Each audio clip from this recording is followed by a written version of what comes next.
ഭാരതത്തിൻ്റെ കല, സംസ്കാരം എന്നിവയെ അടുത്തറിയുന്നതിന് പലപ്പോഴായി ഞാൻ നടത്തിയ യാത്രകളാണ് ട്രാവലോഗ് എന്ന പേരിലുള്ള ഈ ദൃശ്യാവിഷ്കാരങ്ങൾ.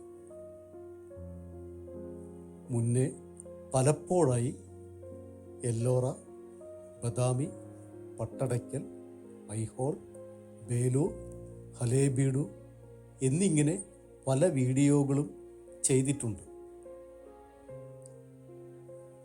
2014 മഹാരാഷ്ട്രയിലെ അജന്തയിലെ യാത്രയാണ് ഈ വീഡിയോ. കലയെയും യാത്രകളെയും ഇഷ്ടപ്പെടുന്നവരും ഭാരതീയ പൗരാണികതയെ അറിയാൻ താൽപ്പര്യപ്പെടുന്നവരും എൻ്റെ ഈ ചാനൽ സബ്സ്ക്രൈബ് ചെയ്യണം, ഷെയർ ചെയ്യണം, മറക്കരുത്.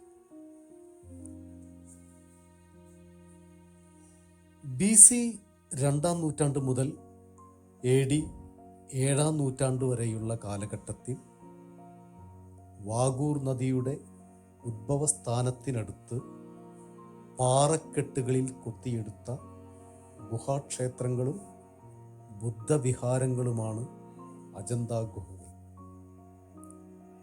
യുനെസ്കോയുടെ ലോക പൈതൃക പട്ടികയിൽ ഇടം പിടിച്ചിട്ടുള്ളതാണ് ഈ ഗുഹകൾ.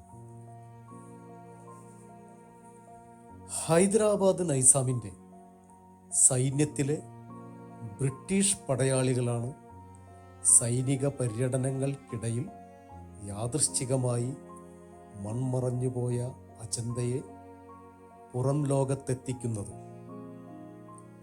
പിന്നീട് പല പര്യവേഷണങ്ങളും നടത്തി സ്വാതന്ത്ര്യാനന്തരം ഇന്ത്യൻ പുരാവസ്തു വകുപ്പും യുനെസ്കോയും മറ്റ് അന്താരാഷ്ട്ര ഏജൻസികളുടെയും ശ്രമഫലമായാണ് ഇന്ന് കാണുന്ന അജന്തയെ ഉയർത്തെഴുന്നേൽപ്പിച്ചത്.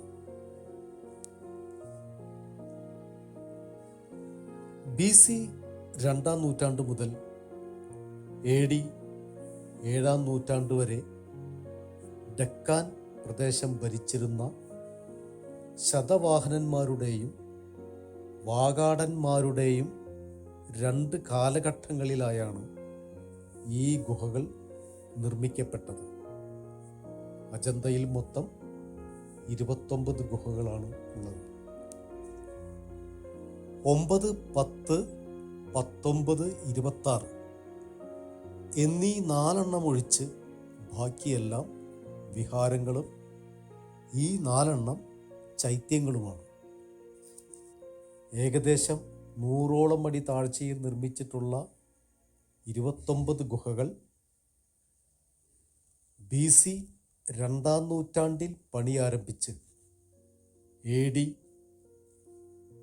7-ാം നൂറ്റാണ്ട് വരെയുള്ള 1000 വർഷങ്ങൾ കൊണ്ടാണ് പണി തീർത്തതെന്ന് കരുതപ്പെടുന്നു. വലിയ പർവ്വതത്തിൻ്റെ പാറകൾ വശങ്ങളിൽ നിന്ന് തുരന്നാണ് ഇത് നിർമ്മിച്ചിരിക്കുന്നത്. 2 തരം നിർമ്മിതികളാണ് ഇവിടെയുള്ളത്. ഒന്ന് പ്രാർത്ഥനയ്ക്കും മറ്റൊന്ന് ബുദ്ധഭിക്ഷുക്കൾക്ക് താമസത്തിനും. പ്രാർത്ഥനയ്ക്കുള്ള ഓരോന്നിലും വലിയ ബുദ്ധപ്രതിമകളുണ്ട്.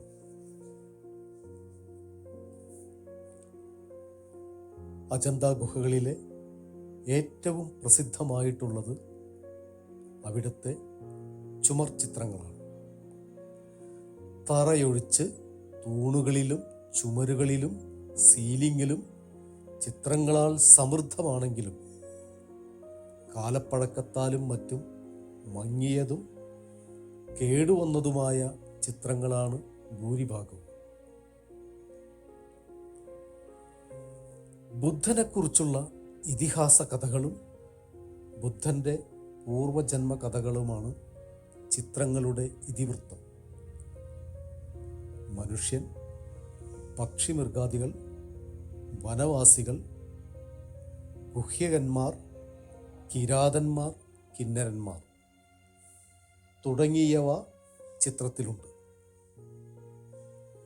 ദൈനംദിന ജീവിതങ്ങളുമായി വളരെയധികം ഇടപഴകിയവരും വലിയ നിരീക്ഷണ ശേഷിയുള്ളവരുമായിരുന്നു ഈ ചിത്രകാരന്മാർ. പാചകം, നായാട്ട്, ഘോഷയാത്ര, ഗജവീരന്മാരുടെ യുദ്ധം, ഗാനാലാപം, നൃത്തം തുടങ്ങിയവയൊക്കെ ഇതിന് ഉദാഹരണമാണ്. ഇതിനുപയോഗിച്ചിരിക്കുന്ന നിറങ്ങൾ ചെടികളിൽ നിന്നും ധാതുക്കളിൽ നിന്നും നിർമ്മിച്ചതാണ്. കുങ്കുമം, ഹരിതാലം, കടും നീല, കറുപ്പ് ഈ നിറങ്ങളാണ് കൂടുതലായി ഈ ചിത്രങ്ങളിൽ ഉപയോഗിച്ചിരിക്കുന്നത്. മൺമറഞ്ഞു പോയെന്ന് കരുതിയിരുന്ന ഒരു സംസ്കാരവും സമ്പുഷ്ടമായ കലയും ഇന്നും അജന്തയിലൂടെ നമ്മെ അത്ഭുതപ്പെടുത്തുന്നു.